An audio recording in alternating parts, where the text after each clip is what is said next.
In 2005, I retired from the UN for the first time and came back home and ended up being President and CEO of UNICEF Canada.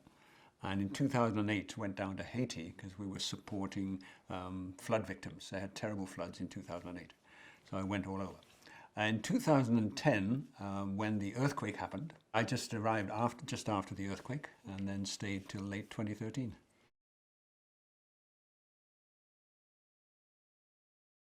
From my perspective, because I was supposed to be handling the overall coordination for aid agencies, it was a total challenge because you had people from small organizations coming in all the time. So you had the usual, I would say, predictable large organizations from the UN and the NGOs. And because it is a strongly church-based, Catholic-based country, etc., you also had a lot of church groups in the US wanting to help. So you would see coming off the plane every day, off the planes every day, groups of 20, 30 people with their Help Haiti t-shirts and a little bit of money, and they would go off to a community where they had some link with a church or had found a church. And while they were incredibly well-meaning, and I'm sure a lot of them did a lot of good, it was totally uncoordinated. And the estimates are that there are anything from 2,000 to 8,000 different organizations working there. It's an easy excuse to say, God, that system has collapsed, or it's corrupt, or it's inefficient. I want to help people now. I don't have time. I don't have the money. That would be too much of a headache. Whereas I think, as somebody who's coordinated these responses, you have to look at the spectrum. You do need people who will respond now. And you do need people who will help rebuild systems. But the two are not separate. And I remember talking to the Prime Minister once, who was so frustrated that he could not keep a handle on all these groups.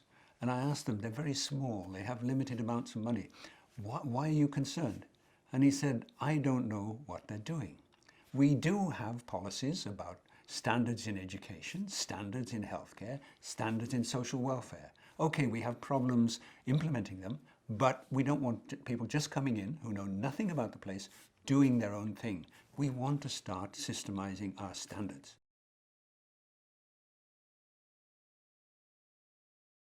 I think you have to point out that humanitarian relief, it's vital. It keeps people alive in the first days after a disaster. But to be brutal, it's only a band-aid.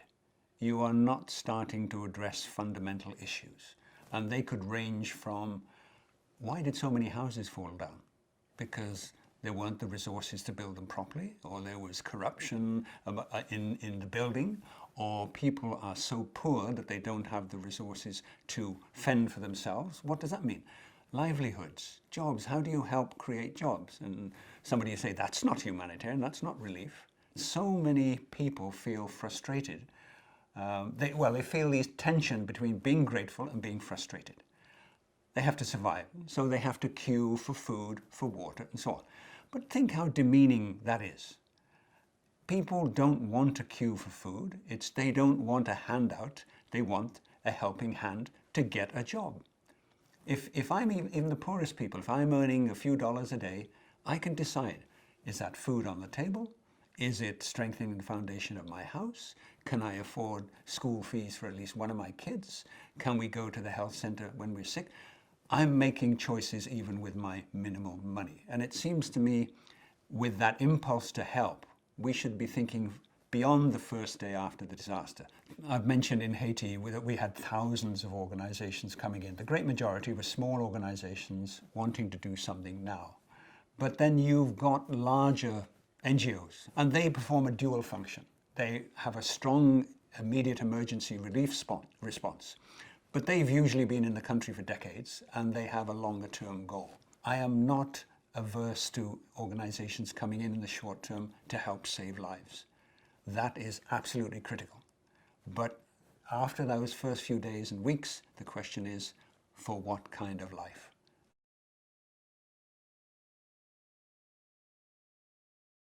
Let's get back to the question of orphanages.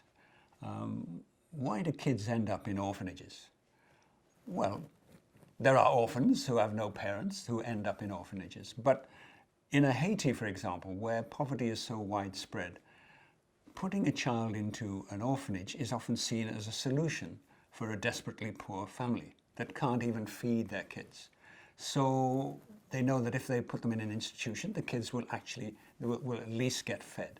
And obviously what that doesn't do is take into account that many orphanages are bogus. They're only money making. Some of them are linked to child trafficking, child exploitation. So again, one has to keep on digging. At least vet your orphanage. What's its reputation? Who runs it? What has happened to the kids?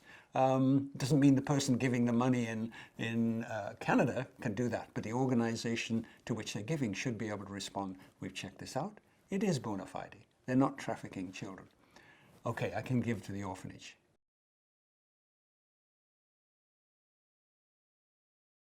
Children need stability. They need security. They need to be surrounded by people who love them.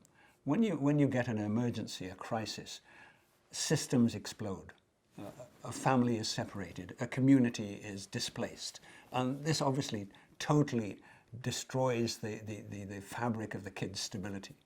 So what do you do? We talk about orphanages being institutions and kids shouldn't be institutionalized. Well, a school is an institution.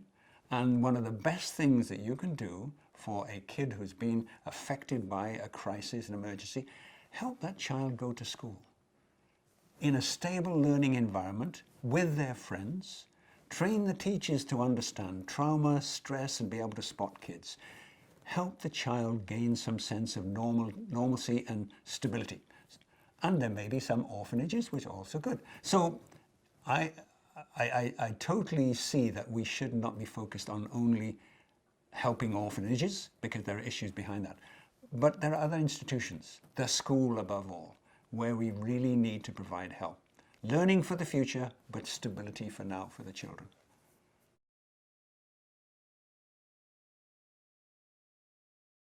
If I can tell a little story, when I was working in Haiti, we worked with an anthropologist who spent a year going around Haiti with a question. And she went around to the poorest families in the poorest areas asking, what is democracy for you? And at the end of the year, she wrote about it, and there were 3 responses above all which defined democracy for poor people. Number 1 was sleeping on a mattress instead of on the floor. The second one was having 2 meals a day instead of 1.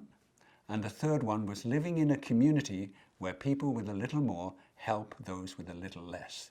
That's democracy for ordinary people. And that requires treating your donors as intelligent people who want to discuss these things. Many agencies feel they can't trust their donors. Oh, we want to appeal to that immediate response of suffering, because that's what sells. I believe you can treat people intelligently and they can understand these deeper situations.